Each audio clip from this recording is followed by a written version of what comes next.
jaarsa guddaa kana fidatanii jiru jechuudha. Jaarsummaadha. Gurbaan mubeemoo mubaarak moo akkam maqaa yuutuubii isaa gurbaa sanatu akka Sa'idoon gurbaan sun maal shakke beektani baay'ee keessaniif hin galle koomentii jalatti Sa'idoo ifama go'ii fi gurbaan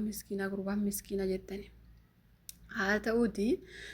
Sa'idoon ifama yoo godhes godhuu baates isa Sa'idoo beeka. Maaliifi amma isin fakkeenyaaf Sa'idoo kana waan baay'eetti oofu jirtani. Silaas nuti keenya qabachuun beeknu xiqqoo ka ormaa kana faarsuu jaalanna malee. An dhugaa rabbii maaltu na ajaa'ibe beektanii? Jaarsummaa isaaniiti. Jaarsummaa isaanii na ajaa'ibe maaliifi amma fakkeenyaaf Sa'idoon kun yoo gurbaa kanaaf dhiifama godhee gurbaan kun amma fakkeenyaaf namuma gidduu isaanii deemuu hin fakkaate akka Amiir sanaa miti xiqqoo akka viidiyoo isaanii irratti arge gurbaa Mubaarak sana xiqqoo akka Amiir sanaa miti natti fakkaata. Garuu rukutamee jira gidduutti gurbaan sunis. Haa ta'uuti baay'een keessan akka Sa'idoon ifama godhuu gaafachaa jirtan. Keessaafuu ijoolleen keenya baqaa miti na ajaa'ibdan dhugaa rabbii maaliif beektanii? Alama viidiyoo kana akkamitti akka irraa hojjedhu beeku dhugaa rabbii viidiyoo yeroo hedduu gammadee irraa hojjedha. Kana garuu akkamitti akka irraa hojjedhu wallaale maaliif beektanii? Baay'ee keessaniif hin galle. Waa'een sanaa isinii hin galle. Baay'ee keessaniif koomentii barreessuu malee isinii hin galle. Fakkeenyaaf amma ani badii mucaa Mubaarak sanaa yookaas immoo Sa'idoo walaa lolanii Sa'idoo walaa jibbanii osoo hin taane otoo inni ifama godheefi hin jaaladha. Garuu Sumayyaan Sa'idoo biraa hin haftu. Sa'idoon immoo isin ijoolleen keenya dubbii beekuu qabdan. Fakkeef Sa'idoo ifama godheefi Sa'idoon gurbaa kanallee waan miidhuu hin qabu, waan hiisisullee hin qabu, waan godhullee hin qabu. Sa'idoon kan barbaadu Amiir qofaadha. Garuu baay'een keessan akka Sa'idoon miidhaa mucaa kanaaf deemetti Sa'idoo dhiisi, Sa'idoo maalii ta'e Sa'idoo yoo carraa kanatti fayyadamee Amiir sanallee hiisisee eenyu maqaan ishee Sumayyaallee yoo ukkee irraa hin kaafne ijoollee isaa argachuu danda'u. Sa'idoon kanaafuu isinuun taazabdan deebistanii. Ani mataan koo hin taazaba Sa'idoon as deemu jechuun jarri karaa barbaadde toofta fayyadamuu beekanii fakkeenyaaf amma araara gaafatanii dhiifama akka Sa'idoon godhu yookaas immoo akka Sa'idoon gurbaa sana dhiisne yookaan akka Sa'idoon gurbaa sana baqa otoo amma Sa'idoon baqa isaan akka Sa'idoon hunda isaanii Amiirillee Sumayyaallee akka inni dhiifama gaafatu barbaaduu jirani malee nama tokkiteef miti beeki jaarsummaan. Isin amma akkuma nama tokkoof gaafatanii qofaatti Sa'idoo jaarsa guddaa si kadhate Sa'idoo akkasa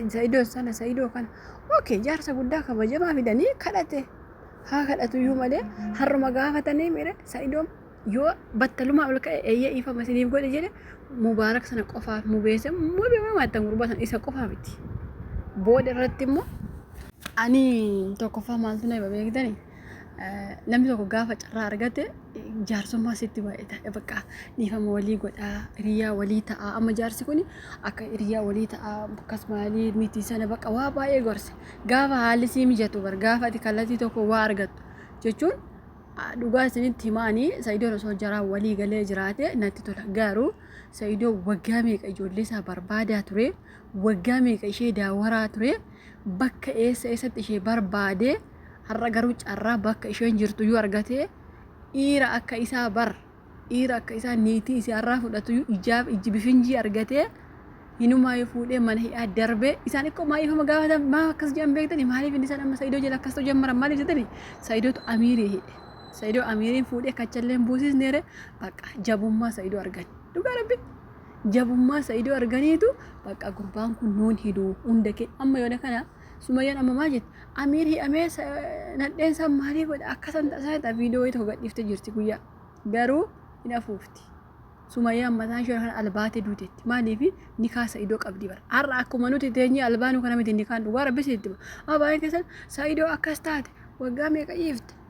Dhugaa rabbi bataam itti nama himamar Sa'idoon ikkoo nama dhugaa qabudha jechuun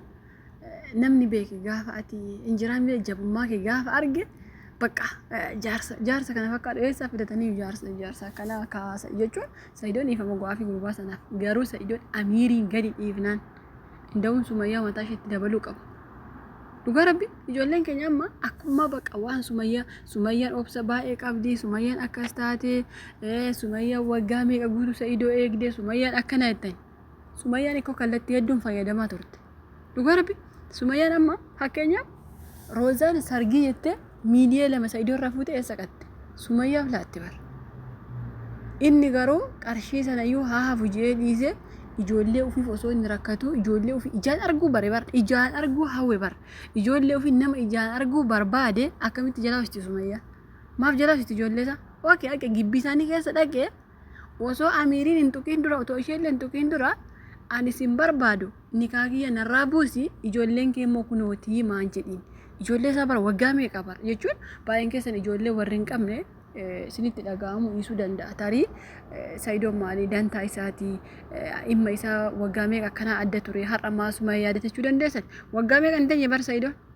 gaafa aniifati waggaa meeqa biyya arabaa kana keessa dalagannee birrii fidannu Saidoon garuu sammuu isaa hiphisaa ture ilaali waggaa tokkoo fi wayina fakkaata argii isaa walaluu eegalanii amma waggaa tokkoof wayi hundi keenya yoo hojii keenya hojjetachaa turre Saidoon garuu sammuu isaa biizii gochaa ture dhugaa rabbi har'a garuu gaafa ni carraa kan argatu osoo an Saidooti hin godhu ifamu isa kanallee hundayyuu hin godhu maaliif karaa biraallee itti ufuu hidan karaa amiirsan Saidoon garuu har'a jara yoo ifama godhee bakka dogoggora kootii amiiridillee waraana isa kanallee rukutee ifama bakka yee Saidoon gaafa deebe yoo jarri kun immoo Saidoo qabanii hin qaxaqqanne gudii keessan ni argattan baay'een keessan ifama godhee fi Saidoo inis gurbaa sana bakka akka barbaadu amiir sana immoo argateera warri kun warra jala fi guyyaa sana fakkaata amma gurbaan mubeettan sunfaa ka guyyaa sana gara amiir sana fakkaata amiir suni dhugumatti sammuun isaa likkii miti jettanii jirtu okay sinuma jedhanii beeku Saidoo illee sammuun isaa likkii miti jedhee jira viidiyoo tokko illee arge namni sammuun isaa likkii hin jirre eeshi sammuun isaa likkii hin jiru maaltu niitii namatti qalabatti gochuu fidi sammuun isaa likkii hin jiru qalabatti maatti yoo inni sammuun isaa likkii hin jiraanne inni sammuun isaa likkii Sumayyaa maa jala fiigdisa jira amiir sana jala maa fiigdi Sumayyaan dhugaa rabbi otoo an Saidooti Saidoo akka inni duubatti deebu hin taasisina dhiifama keessan fudhaa qilleensena hin godhiif hin dhiifama Saidoon hunda isaaniifu hin godhiin jechuun wal qabatanii deeman waan ta'eef amma isaan gara tokkotti deemuu barbaadan si galee gara tokkotti zoror jedhanii bakka achi booda Saidoon hunda dhiifama gaafachiisu Saidoon luka ofii jala ooshachuu barbaadu Saidootiin bar of jala ooshachuu barbaadu gaafa san gaafa inni nama tokkoof dhiifama godhe of jala ooshatan gaafas salphinni keessan immoo kanaafuu Saidoon amma keessa isaas of hin barsiisin akkuma gootummaa isaa ammaatti haa jiraatu bakka dhugaa rabbi akka gootummaa isaa ammaatti jiraachuu qaba bakka araara kee maadii kee jaarsummaa kee jaarsa guddaa fidee maadii fidee waan barbaadan haa fidan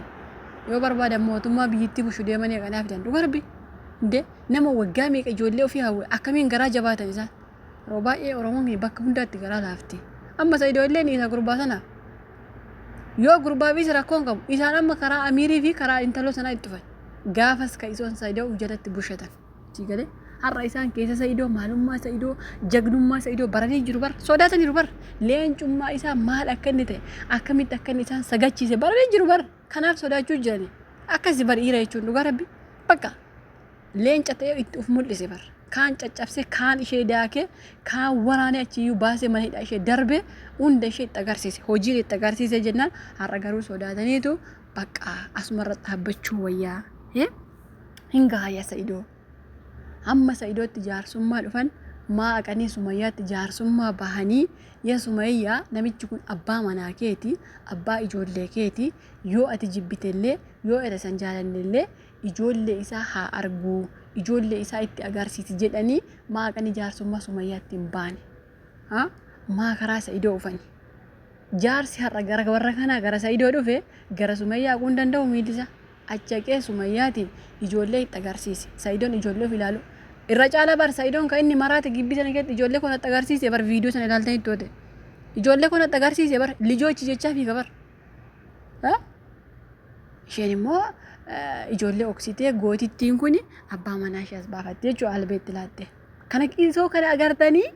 utuu sammuu Saidoo akka dhiphaa agartanii Saidoo dhiisii fette irra mo'attanii